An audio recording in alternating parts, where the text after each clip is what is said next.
All right, we have another video. Today is Sunday, March 2nd, 2025. Mark Rubio surprised me yesterday when he backed Donald Trump in the Zelensky fiasco, which I 100% behind Donald Trump. Here we go. Secretary Rubio, for being here. We just heard from President Zelensky. He said he does not think that he owes President Trump an apology for what happened inside the Oval Office today. Do you feel otherwise? I do, because you guys don't see, you guys only saw the end. You saw what happened today. You don't see all the things that led up to this. So let me explain.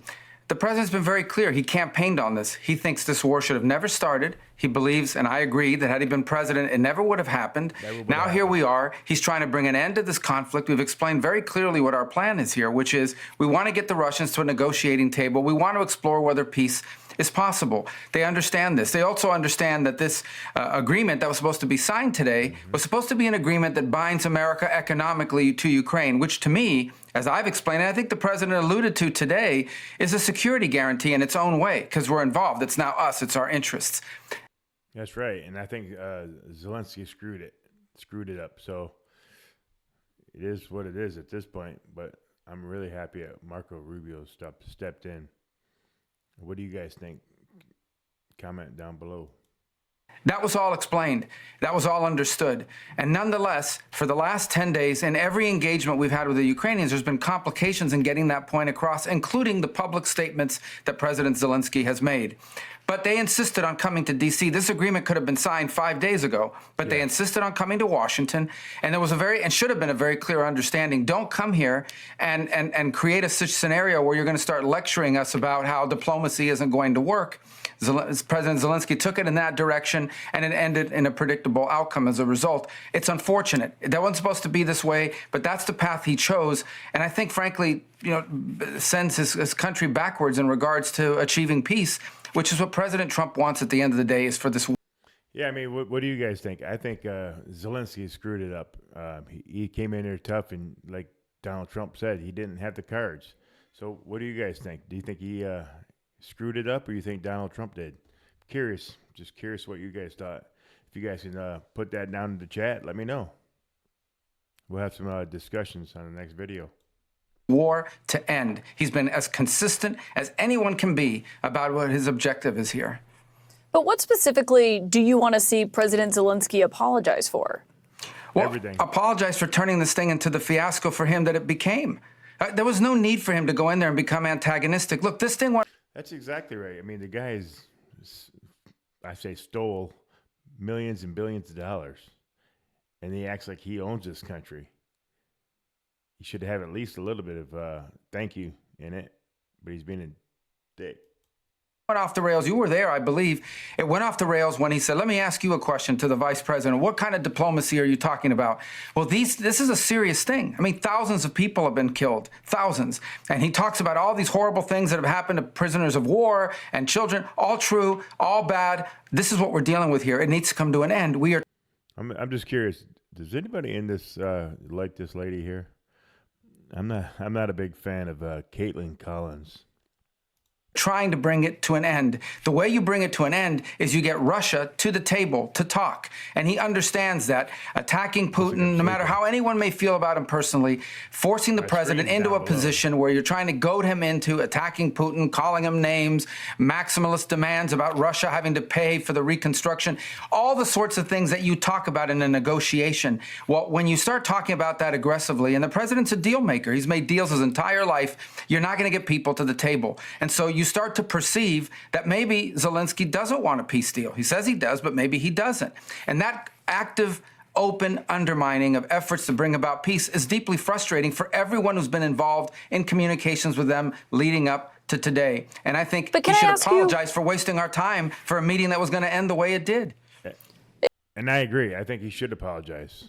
I mean, I do. I don't know. I just think he should. He just didn't do the right things. I mean, if he wants more money, he should have at least done it a little differently.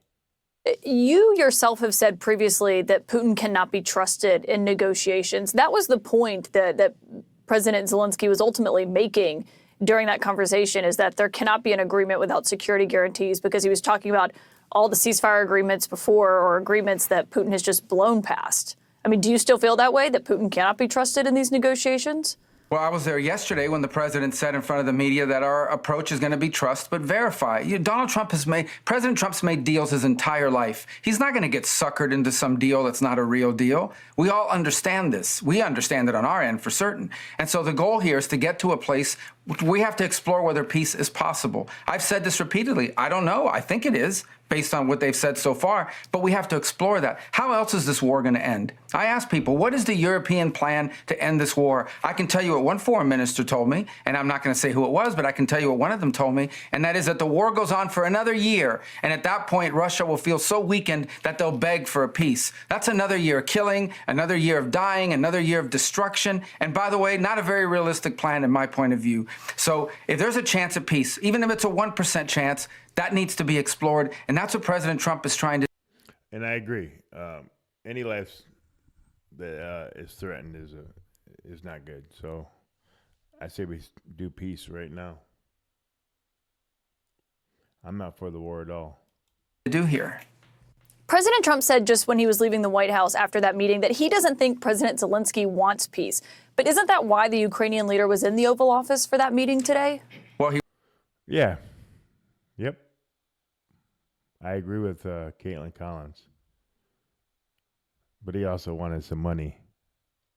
He was in the Oval Office to sign a minerals rights deal. That's what he was in the Oval Office to sign today. But again, when you have comments that deliberately appear to be after having discussed this repeatedly, deliberately appear to be geared towards making the argument that peace is not possible. Again, he turns to the vice president. What kind of diplomacy are you talking about? Almost as if to say, these people, you can't deal with them. You can't have any negotiations with Putin because he can't be trusted, and you're just wasting your time on negotiations. Well, he's directly, basically undermining everything the president has told him he's trying to do. Look, there's no need for that. You start to suspect, does he really want an end to this war? Does he just think that, we have to do whatever he says and give him anything he wants without any end game? That was the Biden strategy. We were funding a stalemate. We were funding a meat grinder. And unfortunately, for the Ukrainians, the Russians have more meat to grind, and they don't care about human life. We've seen it, human waves, the North Koreans, etc. And so this is a very complex thing. It's very delicate. It's very costly. It's very bloody. It needs to be brought to an end, but it isn't going to be brought to an end with public pronouncements and maximalist demands in the public, but in real diplomacy. The vice president was right. Yeah, I mean, he was right. And yeah, I'm sure I'll just leave it right there. Yeah, I just think it just went crazy. That meeting went crazy. And Zelensky is a piece of crap in my book. Or give Trump the deal of the century on the mineral rights. That would be great. Let's end this war. What do you guys think? All right, we're going to end this shortly. And like and subscribe, and we'll talk to you in the next video.